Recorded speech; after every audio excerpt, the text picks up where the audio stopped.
זכה למעלות הגדולות שאף אחד לא זכה.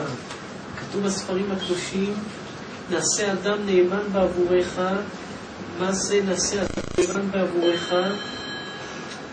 חז"ל אומרים, מתי שהקדוש ברוך הוא ברא את העולם, מתי שהקדוש ברוך הוא ברא את אדם הראשון, הקדוש ברוך הוא רצה שאנשים בעולם יגיעו להתנהגות ויהיו אנשים מיוחדים עם מעלות ועם מידות כמו של רבי שמעון בר יוחאי. מה התכלית שהקדוש ברוך הוא רוצה מאדם? איך אדם יהיה? נעשה אדם נאמן בעבורך כמו רבי שמעון בר יוחאי. הקדוש ברוך הוא בבריאת העולם רצה, והתביעה שלו מאנשים להיות אנשים מיוחדים כמו רבי שמעון בר יוחאי. רבי שמעון בר יוחאי אדם בשר ודם שהגיע למעלות גדולות והגיע לדברים עצומים ודברים קדושים ביותר שאין כדוגמתם על ידי עבודה עצמית שעבד על עצמו. רבי שמעון בר יוחאי נולד מטיפה סרוחה. רבי שמעון בר יוחאי היה לו אבא והיה לו אמא, הוא היה ילד קטן והוא גדל והשיג את הכל בזכות מה? בזכות עבודה עצמית שהיה עובד על עצמו. הוא זכה להגיע לכל מה שהגיע, להיות רבי שמעון בר יוחאי קודש הקודשים, האדם שכתב את הזוהר הקדוש, האדם שהשיג את כל ההשגות הגדולות. רבי שמעון עבד על עצמו והשיג את כל ההשגות הגדולות האלו. ונראה רק אדם שמתדבק בתורה של רבי שמעון בר יוחאי, לאן מגיע. כתוב בספרים הקדושים, מי שחס ושלום חטא בעריות, טימא את הנפש שלו, חטא חס ושלום עם גויה, חטא חס ושלום עם אשת איש, חטא בכל דבר קשה. איך יכול לתאר את נפשו? אפילו שהוא לא מבין אם הוא קורא את הזוהר הקדוש, מספיק שיקרא את הזוהר, הזוהר הכוח שלו לנקות את הדעת של האדם מכל הדברים הרעים. הזוהר הקדוש יש לו כוח גדול ביותר לתאר את הנפש, לנקות את הנפש, לזכך את הנפש ולהביא את האדם לדברים הגבוהים והגדולים ביותר. עולה בדעתנו עכשיו מעשה שיש בו מוסר גדול. היה אדם צדיק גדול שקראו לו רבי שמעון לוי. ורבי שמעון לוי היה גר במרוקו בעיר שקראו לה פס. ורבי שמעון לוי היה צדיק גדול שכל חייו היה דבוק ברבי שמעון בר יוחאי. הוא כתב פירוש על הספר של רבי שמעון בר יוחאי, כתם פז. ורבי שמעון לוי היה בראש שלו מחשבה אחת, לעלות, לזכות, לגור בארץ ישראל ולהיות כל החיים בקבר של רבי שמעון בר יוחאי. זה מה שהוא רצה. הוא כל היום היה קורא את הזוהר הקדוש, לומד את הזוהר הקדוש, והמטרה שלו היחידה בחיים הייתה ללכת לקרוא זוהר ולשבת כל היום במירון בקבר של רבי שמעון בר יוחאי, לקרוא שם את הזוהר הקדוש. יצא ממרוקו מהיופס בדרך ללכת לארץ ישראל, למירון, לשבת במירון, ללמוד שם את הספר זוהר הקדוש ולהידבק ברבי שמעון. הלך בדרך שבועות, חודשים, הגמלים. בדרך הוא עבר במדינת לוב, הגיע לעיר טריפולי. היה בן 37, הגיע לעיר טריפולי, התחיל להסתובב שם. הוא ראה שאין שם תורה, אין שם מצוות, אין שם מעשים טובים. העיר הייתה ריקה מתלמידי חכמים, העיר הייתה ריקה ממצוות, ריקה מהכל, לא היה שם כלום. ישב רבי שמעון לוי וחשב בעצמו ואמר, ללכת לארץ ישראל זה זכות גדולה ביותר, כי רצו בניך את הארץ ואת עפריה יכונו. ללכת לארץ ישראל זה זכות גדולה שאין כדוגמתה. הגמרא מספרת על תנאים וצדיקים שהיו מגיעים לארץ ישראל, היו מנשקים את הרצפה, כמו שהגמרא בגיטין אומרת, מתי שרבי אבאו היה מגיע לקיבא דעכו, לרצפה של עכו, הוא היה מנשק את הרצפה של עכו, והיה אומר, כי רצו בניך את אבניה ואת עפרה יכונו.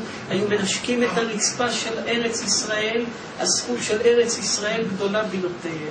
אמר רבי שמעון לוי, כל חיי רציתי להגיע לצפת, למירון, ללמוד את הזוהר הקדוש, בקבר של רבי שמעון. אבל פה יש מדינה שאין בה תורה, אין בה מצוות, עכשיו אין פה כלום, אין אף דבר פה, או להישאר פה, או ללכת למירון, ללמוד שם את הזוהר הקדוש. ישב רבי שמעון לוי וחשב ואמר לא. אם היינו שואלים את רבי שמעון, הוא היה אומר לי להישאר פה. נשאר רבי שמעון לוי בטריפולי, והלך וקידש את כל העיר, וקידש את כל האנשים, ורומם את כל האנשים, והביא את האנשים לדבקות ואמונה בהקדוש ברוך הוא, אמונה גדולה שאין כדוגמתה. ועשה את העיר הזאת ואת האנשים האלו בעיר הזאת, אנשים בעלי אמונה חזקה, והחדיר בתוך כולם את האמונה הגדולה בהקדוש ברוך הוא. ומה זכה רבי שמעון לוי? שהפיוט שחיבר בר יוחאי נמשכת אשריך, זה הפיוט שכל עם ישראל שרים אותו.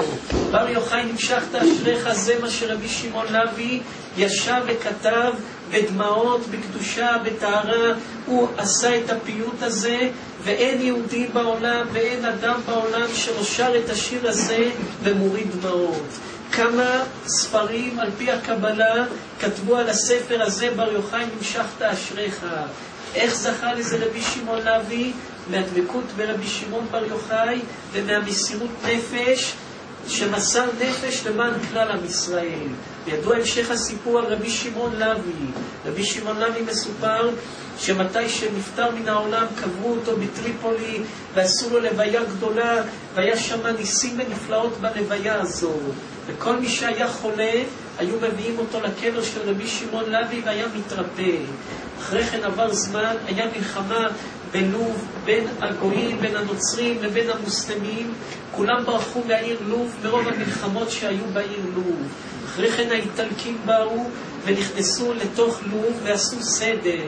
מתי שחזרו היהודים והנוצרים והערבים כולם חזרו לעיר טריפולי, התחילו היהודים והערבים לריב.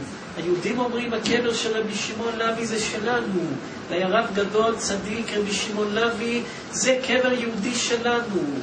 באו המוסלמים ואמרו לא, זה לא קבר של היהודים, אלא זה קבר שלהם, של איזה קדוש ערבי שלהם. ולקחו את הקבר ליהודים בכוח. כל מי שהיה בא לקבר היה מושע. כל חולה שהיה נכנס לקבר היה מושע. כל בעיה שהיה לאדם היה הולך לקבר של רבי שמעון לוי, שכתב את הפיוט בר יוחאי נמשכת אשריך, וכתב את הספר כתם פס, פירוש על הזוהר הקדוש. כל מי שהיה נכנס לקבר היה מתרפא. התחיל שפיכות דמים גדולה בין היהודים לבין המוסלמים, עד שזה הגיע לאיטליה, לרומא, והממשלה ישבה ודנה וחשבה מה נעשה. יש שפיכות דמים, מה נעשה? יש בעיות גדולים, מה נעשה? החליטו הממשלה לשלוח נציגים מיוחדים מהמדינה, מאיטליה, ללכת לטריפולי, לפתוח את הקבר של רבי שמעון לוי ולהסתכל. אם יש שם אדם שקבור כמו יהודי, סימן שזה שייך ליהודים. אם יש שם אדם שקבור כמו מוסלמי, זה שייך למוסלמים. קבעו יום, באו אותם מומחים, התחילו לפתוח את הקבר. מצד אחד כל היהודים עמדו ברטט וחלחלה, פותחים קבר של צדיק יסוד עולם. מצד שני עמדו כל המוסלמים, גם הם רצו את הקבר בשביל עצמם, רצו את הקבר בשבילם. פתחו את הקבר, כולם מסתכלים בפנים, רואים אדם כמו שקברו אותו אחרי מאות שנים, עטוף בטלית, עטוף בתכריכים, שלם, רבי שמעון לוי. איך שקברו אותו כך נשאר רבי שמעון לוי. לא חס ושלום, לא קרה שהגוף שלו הרכיב, לא קרה כלום אל הגופו, כמו שטמנו אותו. מאיפה זכה לזה רבי שמעון לוי? מהקדושה של הזוהר הקדוש, מהקדושה שמסר את נפשו, במקום לעשות מה שהוא רוצה, ללכת ללמוד את הזוהר במירון, בקבר של רבי שמעון, במקום זה מה הוא עשה? הוא ישב והלך וקילב אנשים לאבינו שבשמיים, והחדיר בתוך עיר אמונת חכמים, והחדיר בתוך העיר הזאת מצוות, מעשים טובים. בזכות זה זכה שגופו נשאר שלם כמו ביום שקברו אותו. אדם שיש לו כוח של מסירות נפש, אדם שיש לו כוח של דבקות בהקדוש ברוך הוא, ולא חושב כלום, ורואה מול עיניו רק את הקדוש ברוך הוא, והחיים שלו דבוקים בהקדוש ברוך הוא, ורק חושב הקדוש ברוך הוא כל יום, ורק רואה את הקדוש ברוך הוא מול עיניו, אדם כזה הוא מצליח להגיע לדבקות גדולה בהקדוש ברוך הוא, ומרומם את עצמו ונהיה כמלאך. מרומם את עצמו ונהיה איש אלוקים, נהיה כמלאך.